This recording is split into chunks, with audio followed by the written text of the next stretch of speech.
Acara selanjutnya doa ya.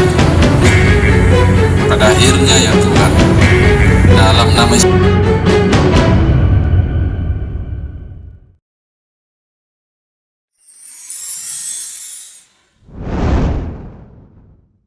sambutan yang terakhir,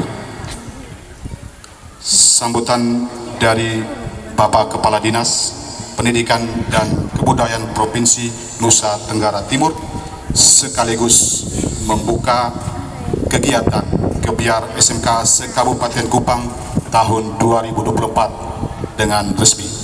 Kepada Bapak, tempat dan waktu kami silakan.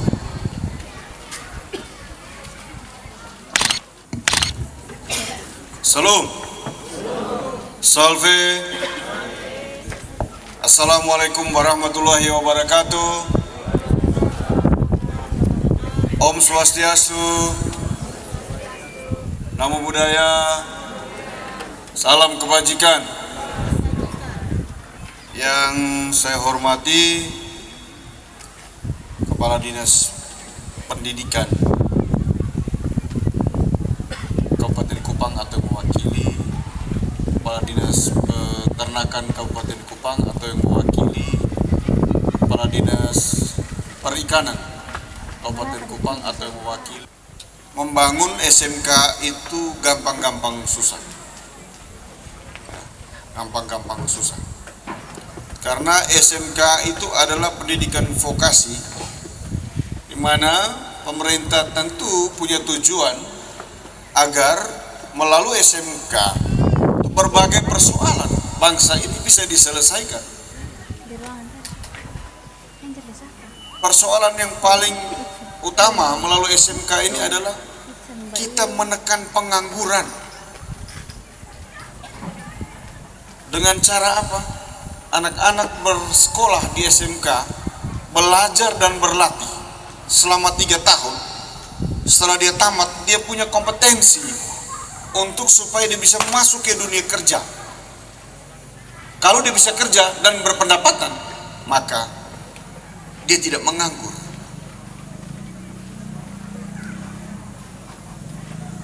Bapak Ibu yang saya hormati dan saya kasihi, kita juga perlu melihat kenapa saya bilang tadi gampang-gampang susah. Karena kita menghadapi tantangan dan kendala yang luar biasa.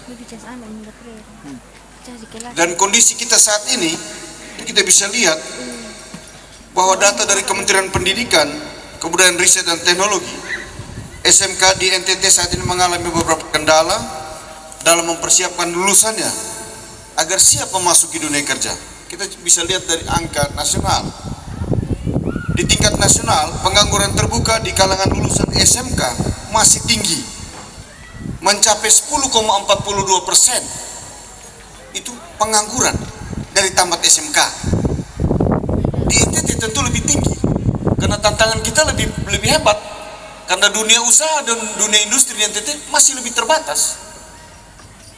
Nah, ini persoalan kita, sehingga kita harapkan membangun SMK itu tidak sekedar ada sekolah di wilayah itu, tetapi berangkat dari kesadaran bahwa potensi lokal yang kita punya ini bisa kita dorong, diolah, dikelola melalui anak-anak di tempat yang sama, di tempat itu, dengan belajar melalui SMK. Kemudian kesulitan kita yang kedua, fasilitas di SMK masih sangat terbatas. Kita berusaha dengan dana alokasi khusus yang juga jumlahnya terbatas. Kita dorong untuk supaya ada ruang praktek siswa, ada alat praktek siswa. Karena di SMK itu anak didorong untuk lebih banyak berlatih. Jangan tahan anak-anak terlalu lama di dalam kelas. 2 hari cukup. 3 hari dia di laboratorium, dia di lapangan untuk berlatih. Karena kasih teori saja percuma, karena dia dibutuhkan keterampilan untuk bekerja. Ada Bapak, ayam berapa ekor? 10 ekor. Terus bagaimana kau tahu bahwa piara ayam itu bisa menghasilkan keuntungan? Kalau hanya 10 ekor. Ayam itu kau buat apa supaya dapat uang? Nanti kalau dia besar, kami ini bikin ayam panggang kau jual untuk dapat penghasilan untuk sekolah 10 ekor. 10 ekor. Jual paling banyak di kampung berapa? 200.000 ya. 200.000 kali 10 2 juta. Hitung pergi datang itu ongkos semua segala macam sudah lari lewat dari 2 juta. Itu belum hitung anak-anak yang bikin ayam panggang tadi punya keringat yang meleleh untuk beli tisu supaya lap dia punya keringat. Nah, ini masih ada soal yang jadi cara berpikir kita mesti kita dorong ke arah itu. Mesti dilatih anak-anak ini untuk berorientasi pada wirausaha. Tamat itu kerja. Kerja. Saya selalu mengatakan ini karena saya juga melakukan itu. Di kandang ayam pedaging yang isinya 2.500 DOC itu 35 hari penghasilan bersih minimal 15 juta. 35 hari.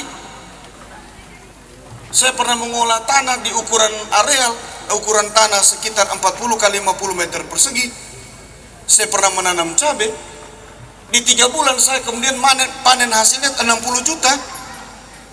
Bagaimana SMK yang punya tanah banyak, ada guru yang belajar pertanian, saya tidak belajar pertanian. Ada guru yang belajar pertanian, menjadi sarjana pertanian, lalu ada tenaga itu siswa-siswi di situ, lalu tidak buat apa-apa. Bapak, kami tidak ada air, melalui intervensi ini kemudian dikasih sumur bor dan lain sebagainya. Setelah ada air, mana hasilnya? Sudah ada sayur berapa bedek? Tidak ada, Bapak. Kalau tanah tidak luas, tidak bisa bikin pertanian yang luas, yang lebih luas. Kecil-kecil saja bisa menghasilkan uang. Saya kira di Kupang Barat ini juga ada daerah pertanian yang sering memasuk ke pasar impres. Saya kebetulan mertua saya dari Bismarck ya. Itu di sana saudara-saudara saya juga, ipar-ipar saya banyak bertani. Mereka bilang kita hitung kalau Kupang Barat punya belum panen, maka kita masuk kita bisa dapat uang di pasar. Tapi kalau Kupang Barat sudah masuk, Oesau sudah masuk, maka selesai. Biasa tanam tomat, itu tomat mereka pakai lempar-lempar juga sampai tenaga habis, tomat masih sisa. Ada potensi pertanian. Nah, kita mesti dorong ke arah-arah seperti itu. Potensi kelautan dan sebagainya. Saya terima kasih untuk teman-teman dari perangkat daerah Kabupaten Kupang yang mewakili kepala perangkat daerahnya hadir di tempat ini supaya bisa melihat apa yang sudah dilakukan SMK-SMK ini. SMK memang ada di kewenangan provinsi, tetapi SMK itu mendidik dan melatih anak-anaknya Pak Bupati. Jadi kehadiran Bapak Ibu dari perangkat daerah kabupaten sudah pada tempatnya. Mari kita diskusikan, Bapak kalau nanti ada izin SMK wilayah itu kompetensi keahliannya kita diskusi dulu Bapak. Nah, kemarin saya lagi mengikuti pelatihan kepemimpinan tingkat 2 nasional.